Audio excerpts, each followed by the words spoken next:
Hi there, friends. How are you all doing today? My name is Rabbit, and welcome to episode number 103 of Let's Blindly Play Through Romancing SaGa Minstrel Song on the PlayStation 2. In our previous episode, we began making our way through the pagan ruins, and I will be honest, I got a wee bit lost. Right where we had parted ways, I told you guys I'd bring you back when I had all 6 of the candles illuminated. However, I think since we're going to be focusing on heading into the doors that have the statue facing towards them, why don't we actually go in order? Because there might be a different room that will actually take us where we need to go rather than the 6 lit candle door. If that makes any sense whatsoever. Probably not, because I didn't explain that too well, but you'll see what I'm talking about. So we had discovered in our last episode that the doors that have the statue facing away, it takes us to a giant treasure trove, but sometimes the doors that have the statues facing towards them, it takes us to a different floor. What was it, floor 2, that occasionally has barricades. We got transported to one section of floor 2 that didn't have it like that. I don't know what's going on, but we've already seen floor 1, or I should say candle 1. I guess we'll label it that way. That might make it easier. So candle 1's facing statue took us to floor 2 with 2 treasure chests. I think that's correct, and we got money out of that. Now this is candle 2 that's lit. That one is not facing the door, and we tried a couple combination, and it seems like no matter how many of the candles are lit, the statues that are facing away from the doors do not take us to, okay, I'm not sure what makes those doors disappear and or come back. Maybe it's timed, maybe, I have no idea. But anyway, that does not matter. So we will see what we can make happen from this. So candle 2, okay, we did see this one. Candle 2, floor 2, yes, this is floor 2, had nothing. I think it took us to the other side of where candle 1's floor 2 did. Okay, but it actually brought us right back, which is fascinating. Pardon me, friends. Gonna be sipping on some tea. I don't know why my throat is going out. I'm feeling pretty good this morning, although spring is finally here where I live, so lots of flowers are blooming. I feel like trees are just coming to life. It's such a beautiful season. It's too bad everyone's stuck inside and being forced to self-isolate, or I guess it's not even self-isolation for some of us. I know different counties and states have stay-at-home orders in place, so very interesting and crazy times, friends. Crazy, crazy times. All right, let's back up a little bit. Candle 3, floor 2. What do we have here? I'm hoping for more treasure or for it to just take us where we need to go. We're here looking for Theodore, in case you forgot, probably because I spent all of episode, here is a treasure chest. I had a feeling we needed to just keep going. But in my previous episode, didn't even really talk about Theodore. I was sharing with you guys, oh, phantom sword? Hold on, we're gonna put what I'm saying on hold for a quick second. What did we... Phantom sword. Oh, a scimitar imbued with the power of ice and fire phantoms. Helps channel illusions, and it increases strength. That's phenomenal. Oh, but the power's pretty low. So is that an early find? Maybe the fact that it also allows you to channel illusion spells, they didn't want it to be OP. I think John is the only one that really uses scimitars. Let's see, not Gray. It is John that can use it, but his other weapons are far superior to this in terms of just raw power. That's 28, that's 40, that's 21. I guess he doesn't need the bow. Phantom sword. I don't know about this.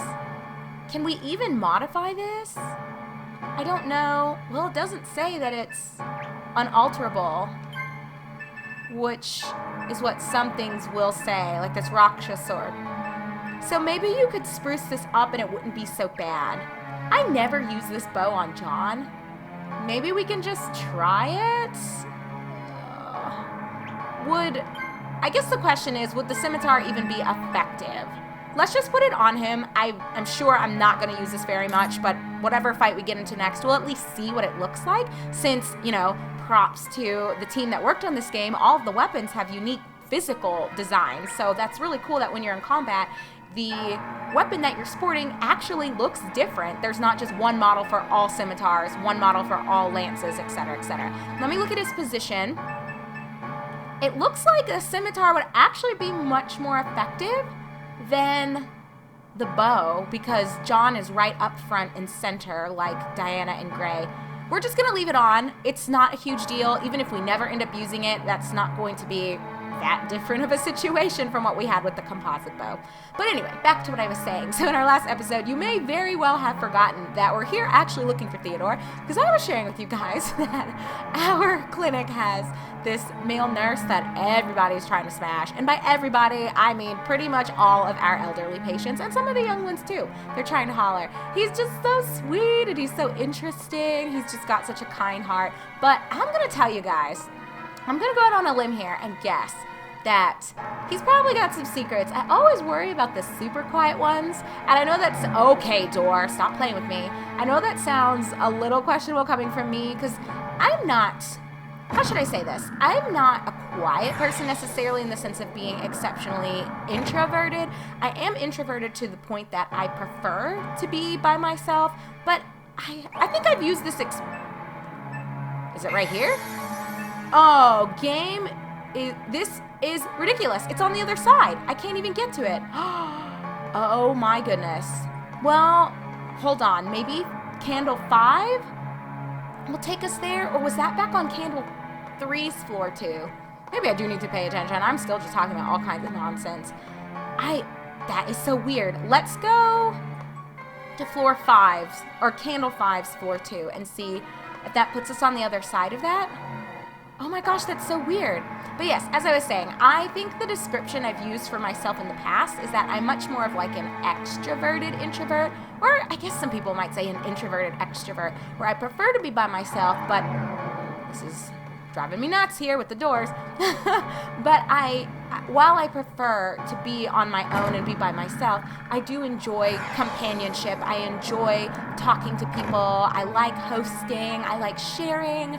I love relationships and community. Okay, thing, leave me alone. Is this where it was? I don't know where that chest was supposed to be. That is going to drive me absolutely bonkers. But okay, we'll set that aside. Let's look at the Phantom Sword. And we could change... Oh, he doesn't know any illusion spells, so it doesn't really matter at all. Okay, let's just see. Oh, what? Wait, I guess it said it was imbued with the power of these things, right? What? And oh my gosh, it looks so cool. What? We're gonna see if we can spruce this up a little bit. That's insanely cool. Oh my gosh. I don't even know what to say. I don't think we've seen a weapon quite like that before, have we?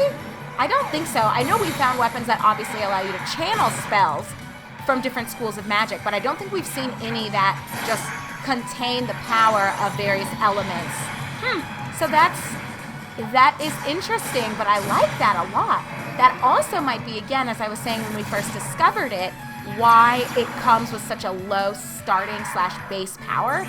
It probably doesn't need to be that much more powerful, or else it could potentially be broken right out of the treasure chest. I don't know. I'm assuming that's what's going on. But okay, I don't really care. Oh my god, there's a lot of monsters over there. This is not where I needed to be. That chest. Oh no, we're not doing this. I've had my fill of fighting monsters. That was all we spent our previous episode doing. But that's annoying.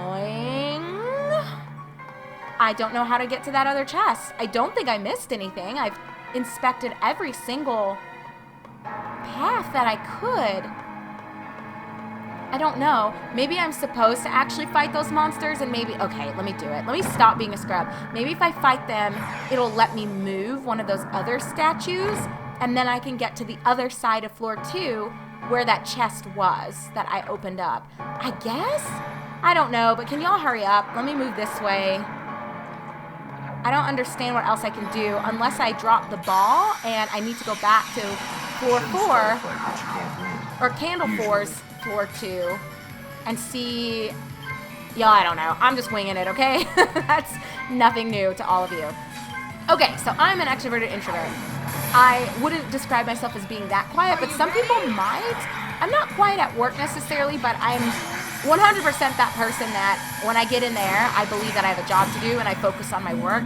It is kind of a mild pet peeve of mine when people talk too much at work, and not if they're just taking little breaks just for like a mental recharge or even a physical recharge just to get up and stretch for a few minutes. But do you guys know what I'm talking about? Those people that they're always just walking around either your office or your clinic or wherever you work.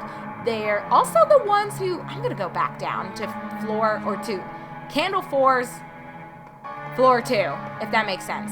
Wait, did it reset everything? No, it did not. Okay, let me see. It was this. What? It does this every time I approach it, so I think it's just playing games with me at this point. But I think we've all met those people. There's a woman that I remember from my last job, and we've got one similar to her in my current clinic, but she's not quite as bad. But this is the chest no longer there? You guys, what did I do? It's not here anymore, right? I don't understand what I did. I guess I can't find it anymore. Maybe it was a one-time deal. I'm assuming it wasn't anything too spectacular. Let me go down to candle 3's floor 2. I'm sorry, I don't want us to be here for like 5 episodes with me just running around not being sure what's going on. So I promise I'm just going to see if I can find this chest, and then candle 6's floor 2 is the last area for us to really examine. So let's just knock this one out, see if the chest is here. I'm not losing my mind though, right? I found a chest. There's no way. I know that was the floor where we found it, but then it was gone.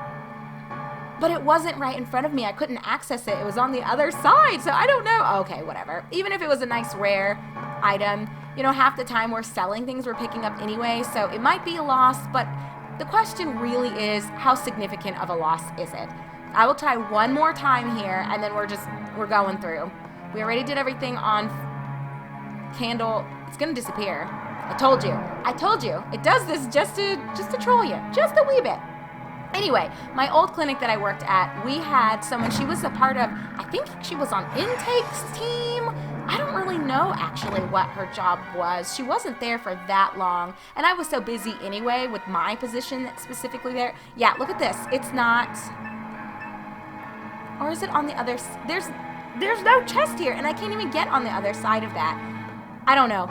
I'm not sure what that was all about. Maybe it was a joke. This is technically a maze of puzzles and questionable doors. So it could just be that there wasn't even a chest, and I don't know. I can't even figure out what's really going on with that. So we're just going to head where we haven't really been before. I'll just knock out this last path while we're on our way. Okay, so girl in intake, she was one of those people that was always complaining about how busy she was and she never had time to finish all of her stuff. She was always getting in trouble because I think I was salaried at the clinic I was at in Wisconsin, but I think intake was hourly. I'm pretty sure they were. So, yeah, she had to have been because, as I'm saying this out loud, I just remembered, she got in trouble a lot for overtime. And it was fascinating because she was clocking in all this overtime while not doing more than any of the other girls in intake, but she would always let you know how busy she was and how she just had no time and there was too much to do. But every couple of minutes you'd see her standing at someone else's office door talking about bullshit, or she would just be like walking around saying things like, oh, gotta stretch my legs, don't want to sit too long in front of the screen. It's like, what are you doing? You spend more time not working and complaining about how you have too much work than actually doing your work. And we have someone in my clinic right now that's kind of like that, and she's a nice person, very sweet, very kind, a little bit older. I don't know really what her title is. She, I think, is our office. She's not the office manager, that's for sure, but she might be the office assistant. I don't talk to her too much, but she's just reminds me of that other person and strikes me as one of those that loves complaining about having too much going on and is always looking for an excuse to not work, yet is slammed I just don't get it. So as for me, how I even got on that little tangent is I think a lot of people would maybe describe me as quiet at work because oh my gosh. I was not expecting these things away here. Oh, I'm so stupid. What if this is where the chest is? I was sitting there freaking out, running back through all these old floors, and I might have just needed to move forward. Oh, silly rabbit. Haha, tricks are for kids game. Come on now, I'm beyond this. But I think some people would describe me as quiet because when I go to work, the first thing I do at almost every job I've had, regardless of whether I was teaching at a university, or when I was teaching at a high school, working as a clinician, doing social services, like it doesn't matter really what environment I'm in. I like to give myself a game plan. I like to go into my office, sit down, kind of take a look at my emails, prioritize what seems most urgent, and then look at things that I want to work on that maybe have deadlines that are a little further out, but I don't want to wait till the last minute to work on those things, especially with teaching and lesson planning. I knew a lot of teachers that always waited till the last minute to grade their students' exams or to even design and make the exam, so they were riddled with typographical errors and just they didn't make any sense the way questions would be worded. It was just always a mess, and it created unnecessary confusion for their students, and then it made it harder to grade because there was no consistency across what the teacher was even trying to measure with the exam. So I learned pretty early on, and I think I've always been kind of rigid, and I wouldn't say type A, because that implies that I'm unable to go with the flow at times and to handle things that are kind of handed to me willy-nilly, and that's not really the case. I think I have a lot of grit, and I think, extremely flexible in being able to put down something I'm working on and pick up something a bit random that's handed to me. But I am kind of type A in the sense that I am a humongous planner. Oh my gosh, what is going on? I do like structure. I do like sort of knowing what's coming ahead. I think I'm just very deliberate. It's probably the best way of summarizing that. I enjoy knowing what I'm going into and having some level of expectation, but not so much expectation that it creates inflexibility and an unwillingness to do anything outside of that original game plan, if that makes any sense whatsoever.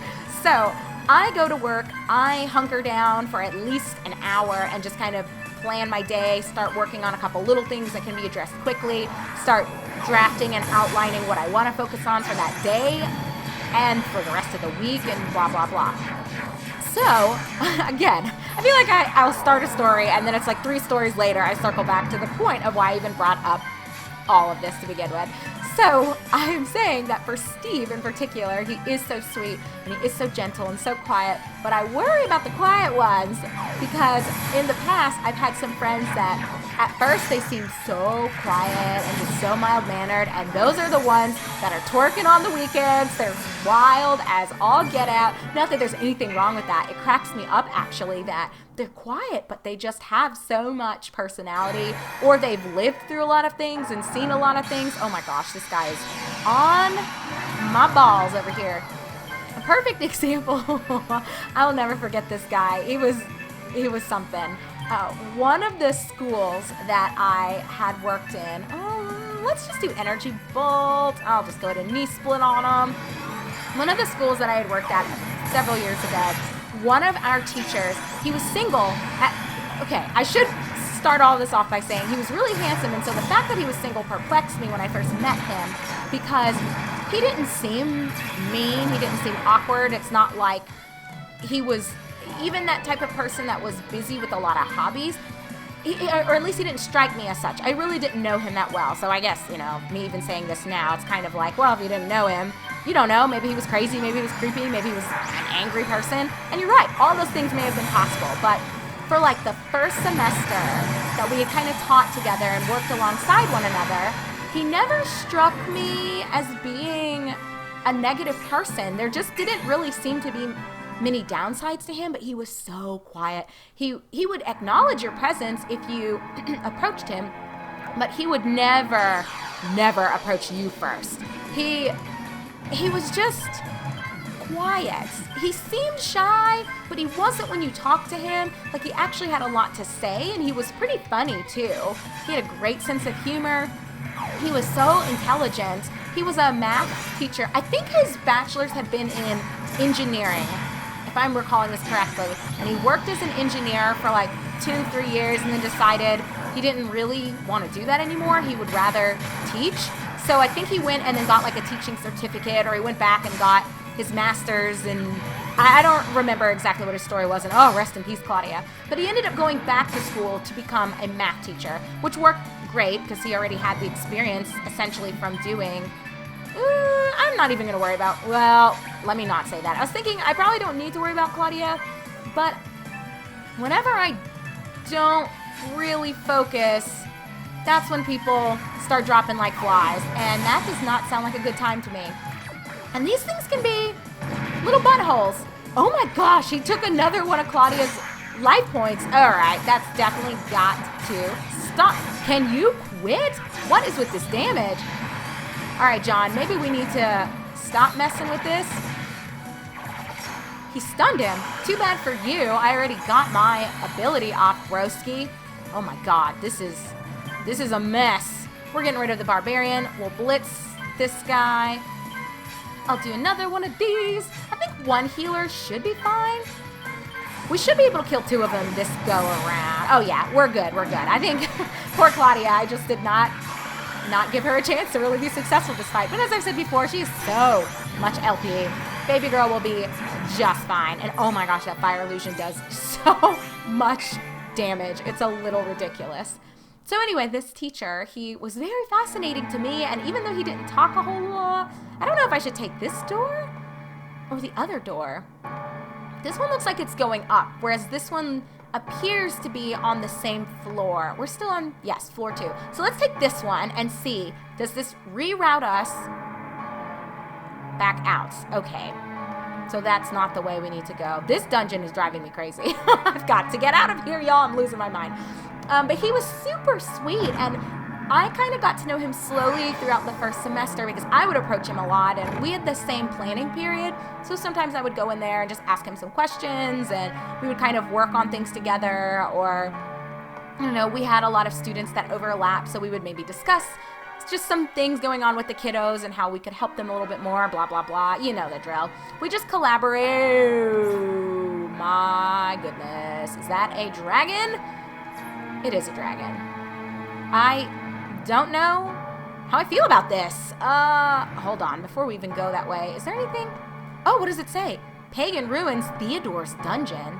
Oh, so Theodore's going to be in here? Oh my gosh. Okay, well, let's just approach him. We're not quite up on time, but just in case. Action. Oh, I can interact with this thing. Oh, goodness. But I don't know how long this fight's going to take. This can either be an extremely easy battle, or I'm gonna get dragged. So why don't we just go ahead and call this somewhat of an earlier episode, and as is typically the way with me, we will isolate this fight with it is called the red dragon. This is the 3rd dragon we fought.